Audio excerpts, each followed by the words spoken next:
I love my studio. It is a beautiful, sacred, calm, generous space. I'm Saya Woolfalk. I am a visual artist here in Brooklyn, New York. The work that I make is very much large-scale multimedia installation, and I like for people to encounter the world as completely immersive when they first encounter the work. And so when you come to the studio, it's really not like that. When you come in here, you're really coming into the intimacy of my life.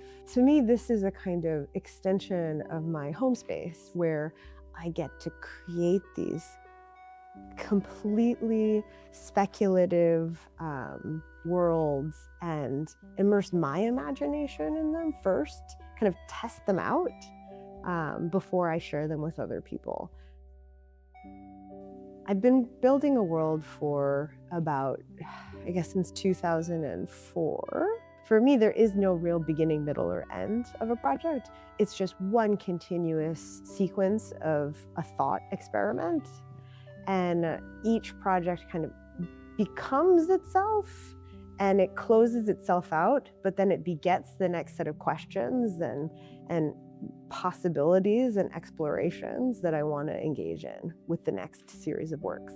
So the Empathic Universe, after having this giant exhibition of my work, I realized that the things that I'm thinking about are not just about fictional world building. The things that I'm thinking about could potentially be curricular as well.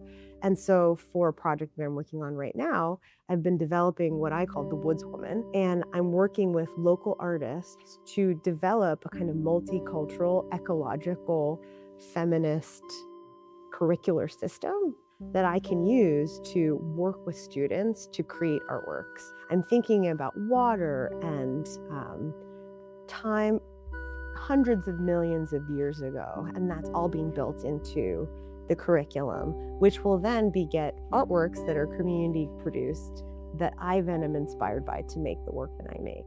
The beginning was, in 2004 when I first started the No Place project, thinking about, hybridity and multiculturalism and attempting to create these fictional story worlds that encompassed something like that. And now it's almost like the 50th iteration of the project. Works on paper are this wonderful space where I can play with the world. I can come up with the motifs. I can come up with the symbolic language that then can be translated into sculpture or textiles. So there's this kind of continuous relationship between each material manifestation and those original works on paper. And I think that's the reason why I tend to start in works on paper, is because you can so fluidly move from that to every other media. The fictional utopianist logics that I'm building can actually impact people's everyday, ordinary lives. And I feel like I'm trying to really do that also through these curriculums that I'm building, through this research that I'm doing and sharing with communities.